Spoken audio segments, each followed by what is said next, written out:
वही बयान करने लगा हूं। देखिए ये हो ही नहीं सकता। बम को क्या पता कि वो किसी मुसलमान को मार रहा है, हिंदू को मार रहा है, ईसाई को मार रहा है, यहूदी को मार रहा है। बम तो बम है। लेकिन क्योंकि शेख रशीद के शायद कहने का मकसद ये हो कि हम किसी उसी जगह हिट करेंगे जहां पे मुसलमानों की पॉपुलेशन ना हो और हिंदुओं की पॉपुलेशन हो। मुझे जो लगता है, उन्होंने कहा वो तो वही खुद ही उसी को बयान कर सकते हैं, लेकिन ये तो नहीं हो सकता कि जो बम है वो हिंदू को मारे और मुसलमान को ना मारे। लेकिन शेख रशीद का अपना एक पर्सपेक्टिव है। वो जो आधी बात उन्होंने बिल्कुल ठीक की है कि हम बेसिकली जंग रोकना चाहते हैं, लेकिन हम पे जंग मुसल्लत की गई तो फिर हम न्यूक्लियर, हमारे पास चॉइस है। नहीं, आप इसका मतलब ये कबूल कर रहे हैं कि मिनिस्टर साहब की बात बेवकूफाना है, लेकिन आपकी मजबूरी है कि आपको उसको जस्टिफाई करना है किसी ना किसी तरीके से, इसलिए आप कर नहीं कर रहा। मैं तो कह रहा हूँ, मैं जस्टिफाई नहीं कर रहा। मैं कह रहा हूँ ये कैसे हो सकता है कि एक बॉम्ब मुसलमानों को बचा दे, हमारे बॉम्ब तो बॉम्ब है। आपने कहा उनका पर्सपेक्टिव शायद ऐसा हो।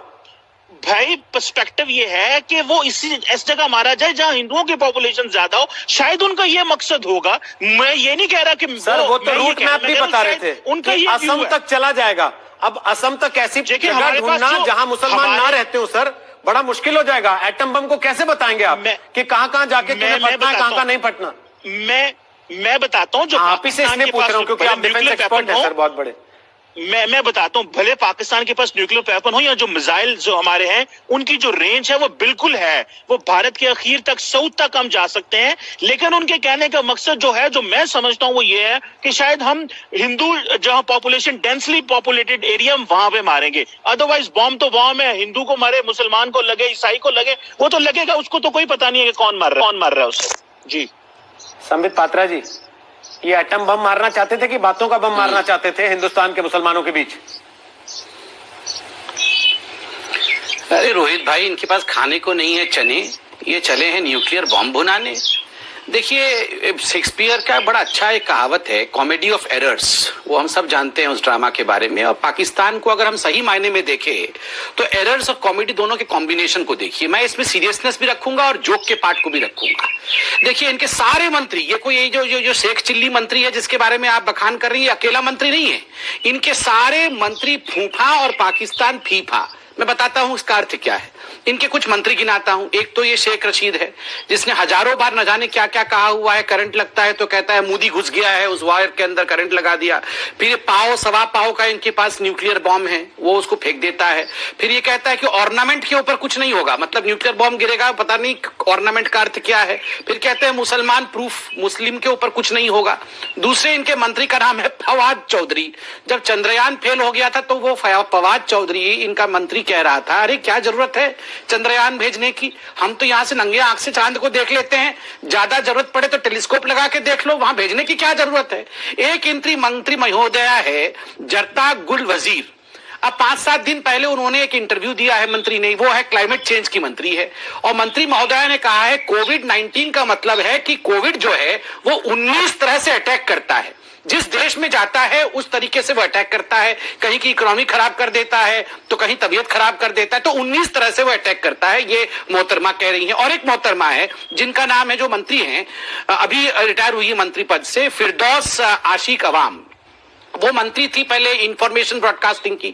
उन्होंने कोविड के ऊपर प्रेस कॉन्फ्रेंस किया और उन्होंने, मैं दिखाऊंगा थोड़ी देर में आपको, उन्होंने उसमें कहा कि देखो हम तो सब मुंह ढक के बैठे हुए हैं, ये मुंह ढक के बैठे रह जाएंगे। मालूम पड़ा कोविड एक्शन करके दिखाया कि कोविड नीचे से घुस के आ गया है। ये बताइए कोविड नीचे से कैसे घुस के आ जाता है, ये तो मुझे समझ में नहीं आया। मतलब ऐसे ऐसे तो इनके मंत्री फूफा है। और Pakistan FIFA, of the serious note, FIFA क्या है? FIFA, वर्ल्ड कप तो सुना होगा, मगर मैं फीफा को डिफाइन करता हूं। F फॉर फूलिशनेस, ये इनकी फूलिशनेस और बेवकूफी, अज्ञानता है। I फॉर इनका जो इमेच्योरिटी, अपरिपक्वता है। ये इमेच्योर लोगों का एक देश है, इनके सारे मंत्री इमेच्योर है। FIF है। तीसरा जो F है, ये है फियर, डर। ये कन्वेंशनल के वॉर के नाम से, वॉर स्मिथ इंडिया के नाम से थर थर कांपने लगते हैं और तुरंत न्यूक्लियर बॉम्ब तक पहुंच जाते हैं।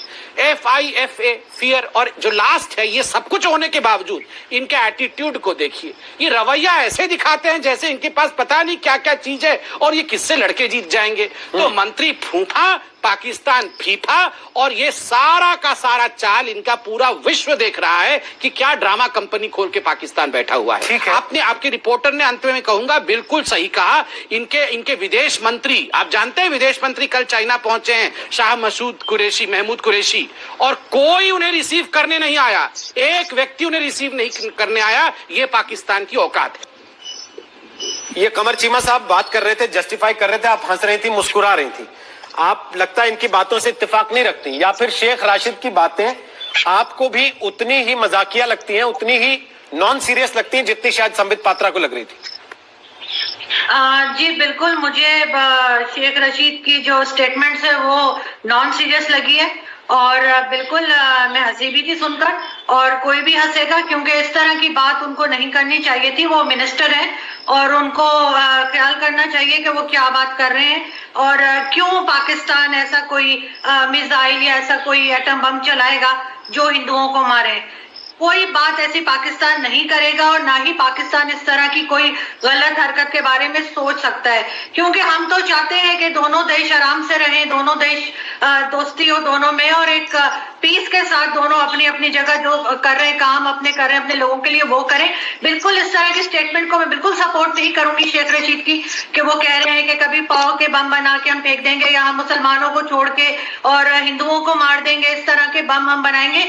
ये बिल्कुल रिस्पॉन्सिबल किस्म की स्टेटमेंट है, और एज अ मिनिस्टर उनको बिल्कुल ऐसी स्टेटमेंट नहीं देनी चाहिए। नेताजी ने कहा था, एग्री नहीं करता। सुने, आरजू काज़मी की बात से मैं बिल्कुल एग्री नहीं करता। इंडिया एक पाकिस्तान का दुश्मन मुल्क है, जिसने हमेशा पाकिस्तान के अंदर हमेशा या तो दहशतगर्दी कराई है, अफगानिस्तान के रास्ते, बलूचिस्तान के रास्ते। अमन की बात अगर करनी हो तो जो कश्मीर में कर रहे हैं ये अमन की बात है, जो मुसलमानों के साथ वहां पे हो रहा है वो अमन की बात कर रहे हैं। सो आरजू काज़मी जो कह रही है वो बिल्कुल गलत है, कि पाकिस्तान जो है वो अमन हम चाहते हैं, पर किससे अमन करना है? उस इंडिया के साथ जो रोजाना एलओसी में पाकिस्तानियों को मारता है, उस इंडिया के साथ जो कश्मीर में मुसलमानों को मारता है, उस इंडिया के साथ जो यूएन की सारी रेजोल्यूशन के खिलाफ काम कर रहे हैं, उस इंडिया के साथ हम बात करेंगे। हम उस इंडिया के साथ बात नहीं करेंगे जिसने मुसलमानों को डेलिब्रेटली कत्ल करता है, पहले गन्स इस्तेमाल करता है।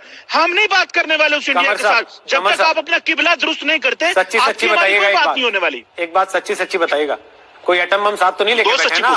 क्योंकि आप जितना बातचीत के खिलाफ हैं, मुझे तो डर ही लगने लगा कि कहीं सच में एटम बम लेके ना बैठ गए आप। तो शेख राशिद से 2-4 लेना आए हो, बात करना चाहते हैं, आपके प्रधानमंत्री नहीं बात करना चाहते। सर मेरा प्रधानमंत्री आपसे तो बात नहीं करेगा ना सर, मेरा प्रधानमंत्री आपसे बात नहीं करेगा। आपका प्रधानमंत्री जब टैक्सी चलाना बंद कर देगा दूसरे देशों की, तो शायद उससे बात कर ले। अब आपने बार बार कश्मीर का जिक्र किया है, मैं जरा याना जी को लेके आता हूं चर्चा में। याना मीर चंदानी, इनकी सारी बातें घूम फिर के आके कश्मीर पे रुक जाती हैं। क्या इन्हें कोई आईना दिखाएगा कि कश्मीर में इन्होंने क्या किया है आज तक? क्या इन्हें कोई आईना दिखाएगा कि कश्मीर के मुसलमानों को बरगलाने के लिए किस हद तक ये लोग गए हैं आज तक? ये कह रहे हैं कि शेख रशीद ने जो कहा वो रोकने के लिए कहा। अच्छा, ये वॉर नहीं चाहते, ये इंडिया के साथ दुश्मनी नहीं चाहते, तो मुझे बताइए क्यों फिर हर रोज सीज फायर वायलेशंस करते हैं? और जब सीज फायर वायलेशंस एलओसी पे करते हैं तभी उसके बीच में इन्फिल्ट्रेशंस होती है। क्यों करते हैं ये सब? सोशल मीडिया वॉर क्यों करते हैं? कश्मीर को पाकिस्तान के मैप में इंक्लूड क्यों करते हैं? फारूक हैदर साहब जो ये अपने सो कॉल्ड आजाद कश्मीर के पपेट प्राइम मिनिस्टर हैं, वो क्यों ओपनली धमकी देते हैं? वो क्यों ओपनली कहते हैं इमरान खान से कि इंडिया के साथ वॉर करो? इनकी मलिहा लोडी जो एक्स क्या थी फॉरेन मिनिस्टर, वो क्यों यूएन कन्वेंशन में जाके झूठी फोटो दिखाती है आईसिस विक्टिम की और कहती है कि ये कश्मीर में विक्टिम है? तो इस तरह की झूठी प्रोपेगेंडा क्यों? कश्मीर में नार्को ट्रेड क्यों फैलाते हैं?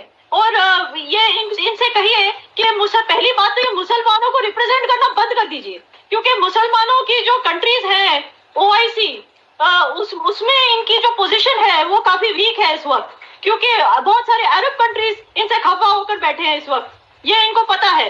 तो प्लीज हम मुसलमानों ने इन्हें रिप्रेजेंटेटिव नहीं बनाया है। ये दुनिया में मुसलमानों की रिप्रेजेंटेशन करना बंद कर दे। इनफैक्ट इन लोगों ने मुसलमानों का नाम खराब किया है दुनिया में। इस्लामोफोबिया अगर है दुनिया में तो इन लोगों की वजह से है।